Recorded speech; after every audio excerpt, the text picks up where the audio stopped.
Hello and welcome to Start Select, the video game show from GameSpot UK. We've got a bumper-packed show for you today, packed with interviews, previews, and what is the biggest launch event of the year. Join us as we tread fearlessly into London for the launch of Final Fantasy XIII, marvel as we go hands-on with Just Cause 2 in 3D, and be astounded as Alex Asun-Kobe goes all Jeremy Paxman on Suda 51's arse. We've also got 5 pro tips for supporting your buddies in Battlefield Bad Company 2 and the competition to give away 4 copies of Final Fantasy XIII on Xbox 360 and PS3. Now, Final Fantasy XIII launched this week, and to celebrate, we attended the official UK launch in London Village. Hi, this is Mark Walton for GameSpot UK, and we are here at the Final Fantasy XIII launch in London town, where we are joining a queue of rabid Final Fantasy fans, and we're going to find out what they love about the game. Hi guys, so you're here for Final Fantasy. Where have you come from today? I've come from Manchester. I've come from Witham, Essex. Yeah, Manchester again. Scotland. So we left at 5 this morning.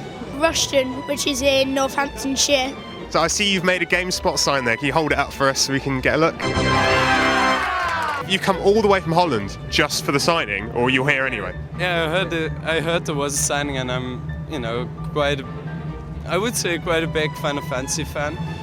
And, I really wanted it signed, so I flew over and, yeah, I wanted it. What's your favourite thing about Final Fantasy? I like the battle scenes, how it's all set up. It's good. It's definitely going to be the music for me, definitely the music, really captivating. The new graphics, new game quality, this is just a whole new game completely, so hopefully this is going to be a bang-on experience. Finding out the story and more about the characters. Awesome. And Dad, are you a big fan of Final Fantasy? Massive fan of Final Fantasy. I'm so looking forward to today, it's been great. Have you been waiting for the game for like 5 years, like everyone else? Yeah, totally. Years and years, and it's just great. So excited to get home. I can't wait to get home and play it now. That's a fantastic costume you're wearing. What character are you meant to be? Yuna. Yuna? Yeah. Is she one of your favourite characters from the series? She's my favourite character, yeah. She's awesome. Quistis from Final Fantasy VIII. I'm Rydia from Final Fantasy IV. Dude, that is an amazing costume you've got there. So what character are you? I'm Cloud. It's all about the story, man. I've spent 70 hours on this game over the last couple of weeks, 2-3 weeks, because the story just pulls you in every single time. Without a story, it isn't a Final Fantasy. It's just so epic. Every game is epic, and this one's no different. So hi guys, you've got your copies signed. How excited are you right now? Not quite, but very, yeah. You understand what I mean? This guy ain't a fan. I'm out of the world, man. Oh my God! You've got the original soundtrack. So were you one of the first 50 in the queue to get one? I was actually pretty far back, but because I was in costume, they saw me and they gave me one, and it was brilliant, really nice of them.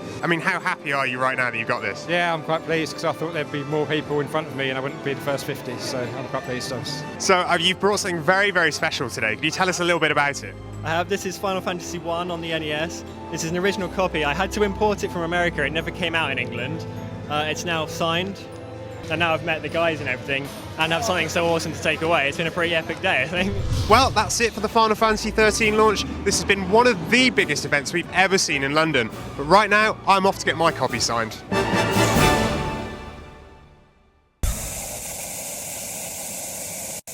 We've been playing the hell out of Bad Company 2 this week, so here are our 5 top tips for helping your squad in the game. Enemy shooter identified.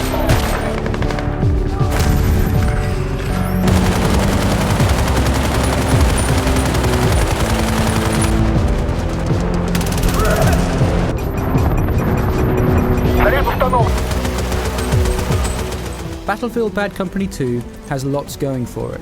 Stunning scenery, amazing sound design, breathless, heart-pounding action, plus more destructible environments than you can lob a grenade at.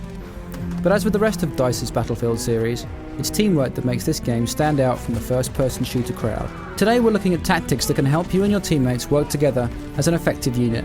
The secret is brains before brawn. Think ahead and you'll be doing the victory dance while your opponents watch and weep.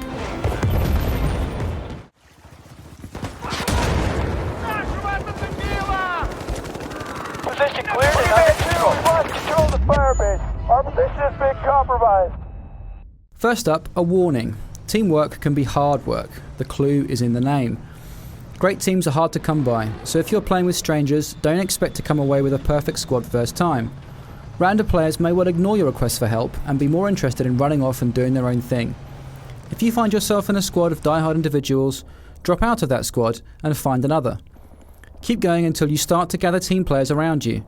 It pays to add these people as friends so you can play with them in the future. A few other general tips.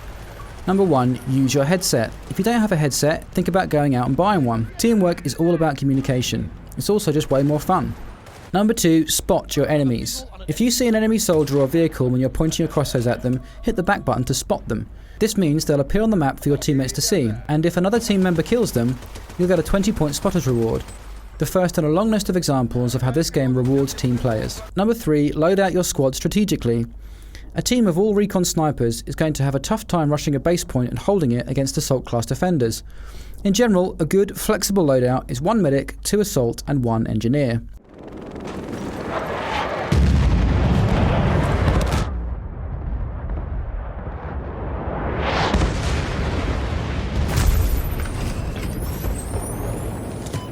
Medics are an extremely important and powerful class in Bad Company 2.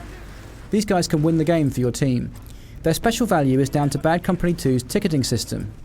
Tickets are a bit like lives. Your team typically starts each round with a finite number, and each time a team member dies, 1 ticket is lost.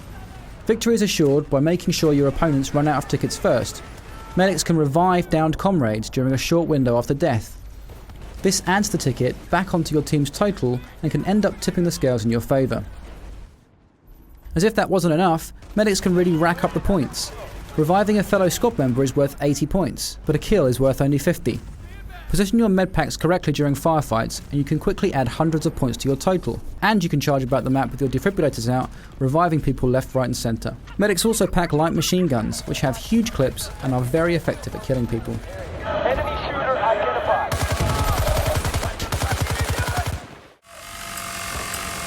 Враг нейтрализован. Позиция захвачена.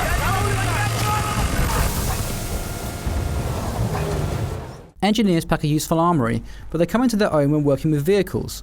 A tank and 2 well-schooled engineers can wreak havoc. Don't wade in guns blazing to a packed enemy base or you'll quickly be reduced to spare parts. Instead, approach an area slowly, being mindful of the location of anti-tank missile launchers as well as potential cover that may be hiding RPG-wielding enemy engineers. Use your main gun to blow cover away, leaving enemy infantry in the open for your partner to mow down with their heavy machine gun. As their name suggests, engineers come equipped with the magic repair drill, which can patch vehicles back to full strength. You'll have to disembark to do this, so when driving the tank, try to avoid wedging it in tight spots, as you'll need to get back away from the action to do repairs. Attempting repairs mid-firefight will likely result in a quick death.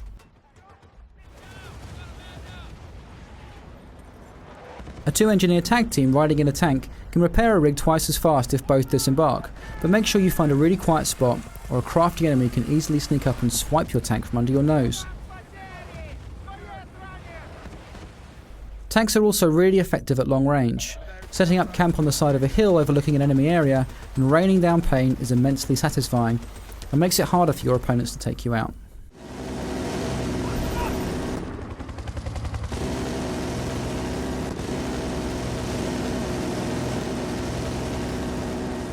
The Black Hawk is traditionally a transport unit but can also be used as a very effective offensive platform, as long as your squad is up to the job. Firstly, you need a pilot who knows what they're doing, which means flying high to avoid heavy machine gun fire from the ground. You also need to pay attention to where your guns are pointing. Try to fly smoothly and angle the chopper in the right direction to get off clean shots.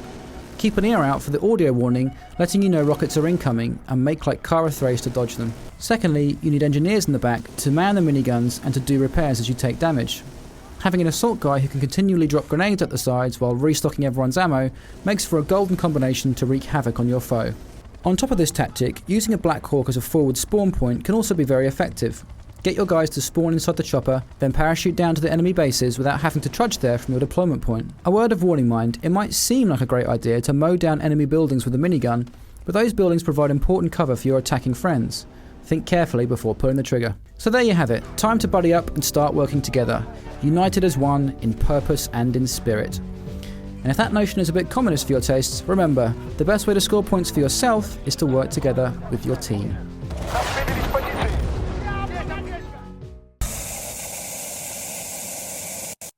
Just Cause 2 is fast approaching, and Square Enix treated us to a brand new look at the game in shiny 3D vision. Here we are, Panau Islands, Southeast Asia's best kept secret.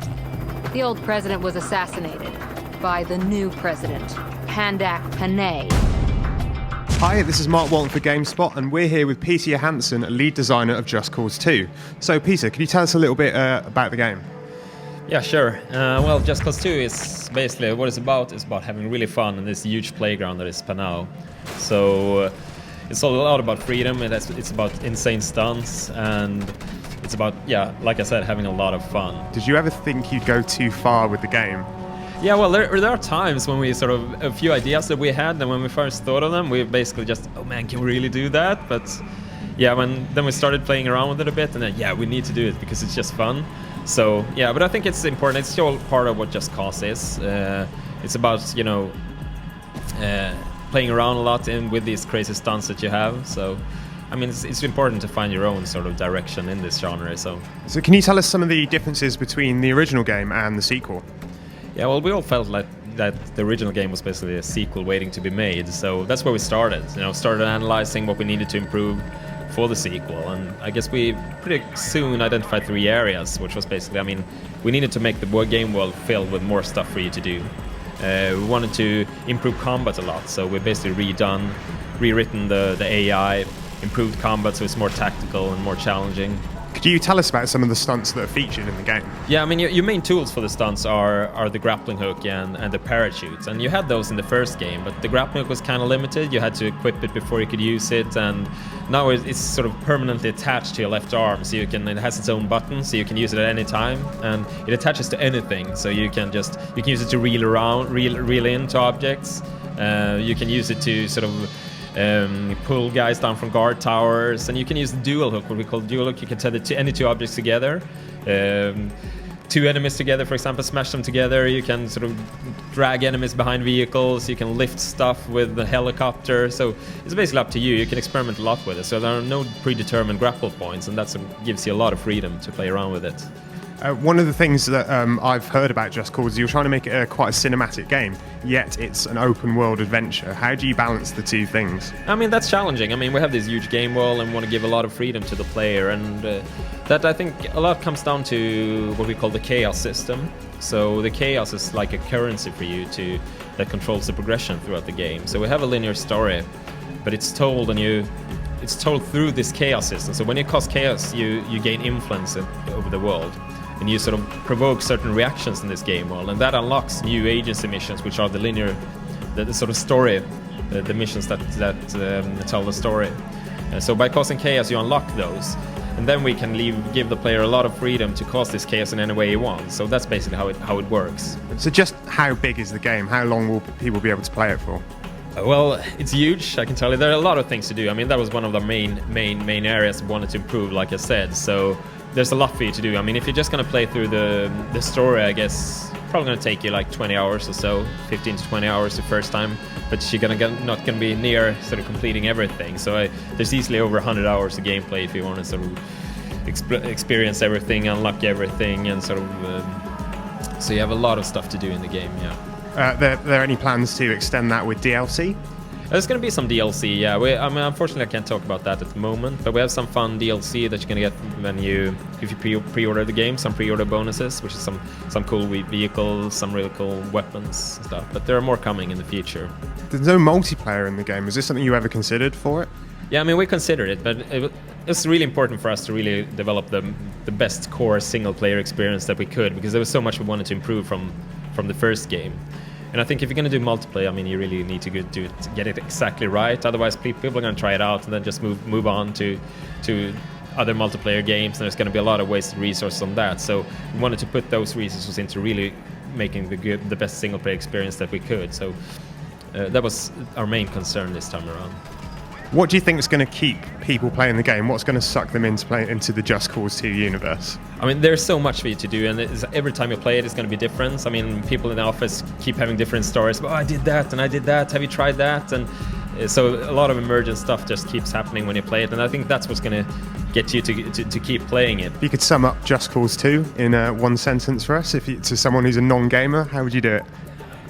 Yeah, I would say lots of action and a little bit insane, actually, and a lot of fun.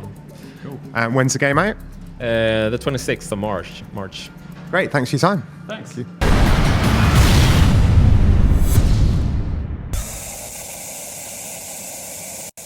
Alright, time to give away some competition prizes now. Last time we had 5 copies of Half Minute Hero to give away on the PlayStation Portable, as well as 5 limited edition t-shirts.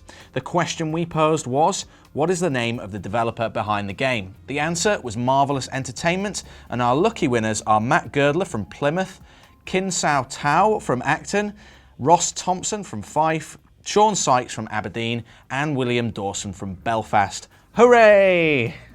This week we have 4 copies of Final Fantasy XIII to give away to commemorate the launch of the game. We have 2 copies on the Xbox 360 and 2 on the PS3. So if you want to enter, give us the answer to this question. What score do we give the review? Send it to competitions@gamespot.co.uk before the 9th of March, and remember to include your name and address, and we'll draw the winners on the next edition of the show. Suda51 is the rock star designer of No More Heroes, and Alex Sassoon-Kobe was lucky enough to go and meet up with him for a shot of sake. It has been a while, Travis.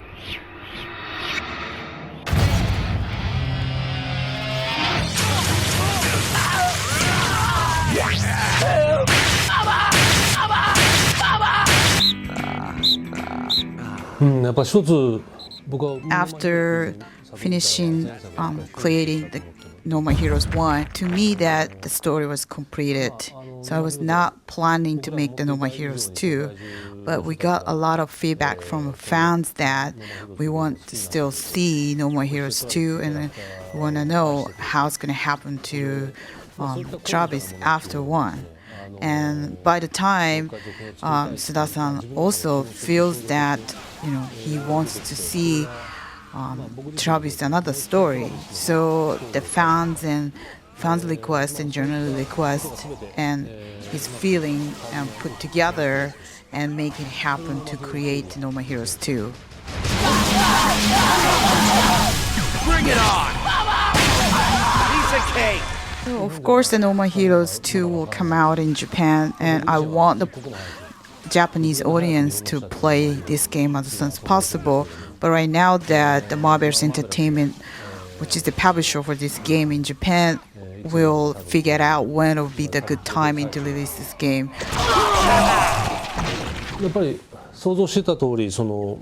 So we got a lot of feedback about the good points and bad points.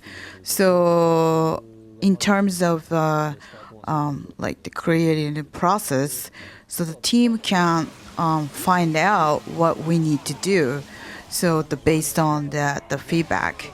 So but also that we know that they're waiting for the games.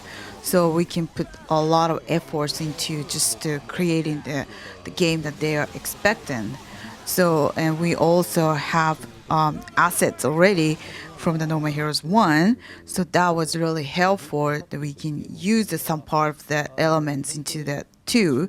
So it was, the whole process was different from that creating the original game. The No More Heroes, the Paradise, actually developed by Field Plus, so they are in charge, and Grasshopper doesn't involve the production at all. My name is Suda51, No More Heroes 2, Desperate Struggle. Spring 2010 in Europe. Now on sale. 違うな。